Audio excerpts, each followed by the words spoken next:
What's going on, y'all? It's Greg with Greg Said It. We back at it. Porter Week is alive and well. Some things shuffling around. I guess people gonna drop their little bombs back to back and make it look like a big splash. You know, they ain't gonna spread it out. Everybody's gonna look like, oh. But meanwhile, some big moves are happening all over. Everybody's making their moves.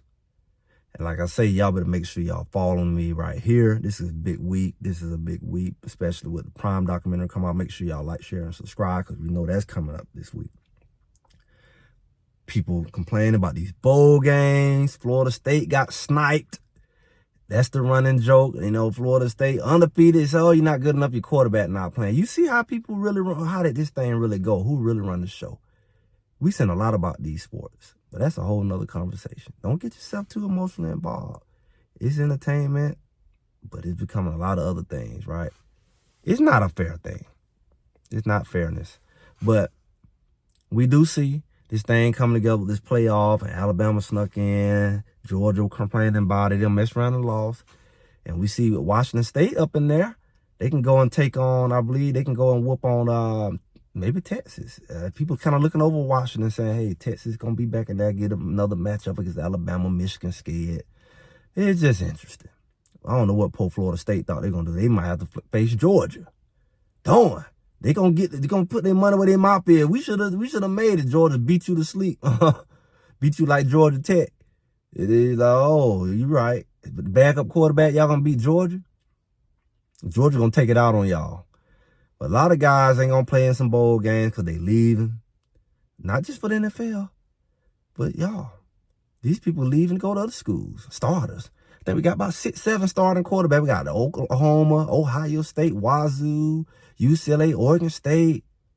I know probably one more. They leaving. Starting quarterbacks. I know Cam Ward looking to go somewhere. They kind of saying he might go to Ohio State, running Ohio State quarterback out of there. And then some people say he going to Oregon. This is different. This Porter thing is dangerous. It is dangerous, y'all. Starting quarterbacks leaving. Some of them seniors, some of them not. But they leaving. Usually you start somewhere back in the day, you're going to finish where you at, especially you starting.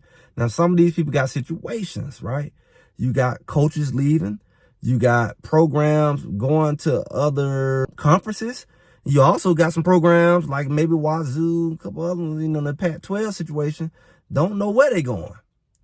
But, you know, this coaching's moving around, make people move. And it's just, this thing is shaky, man. He really, really hurting college football. It's not just NIL. This thing is going down like the US of A or something. I don't know. It's just things is just different.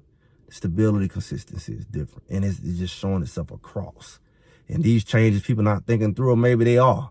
But it's causing some significant turmoil in the foundations of how things have been, traditions, and just the stability of it. I don't know how stable college can be with the portals. They try to adjust the rules to make sure you can't leave but once, and then they give you all these waivers, but then they're not even consistent with who they get the waivers to, and they get to select the waivers like they select in the college football playoff bowl.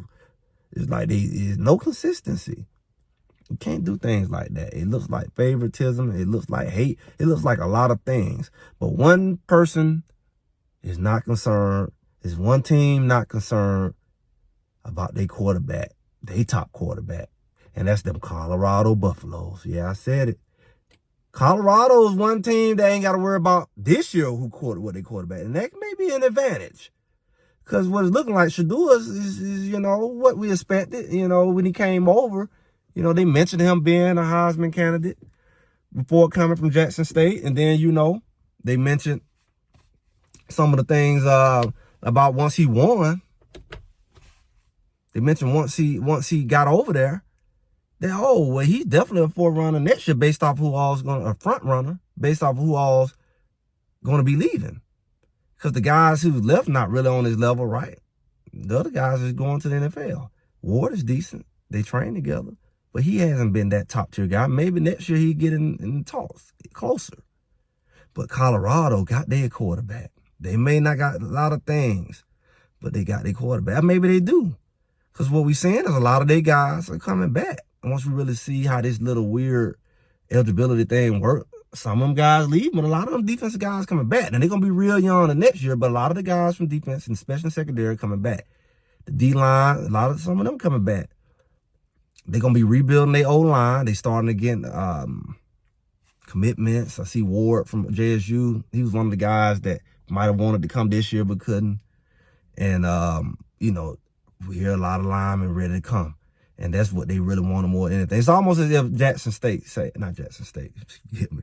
It's almost like Colorado say, hey, if we don't get anything but linemen, we're going to be good.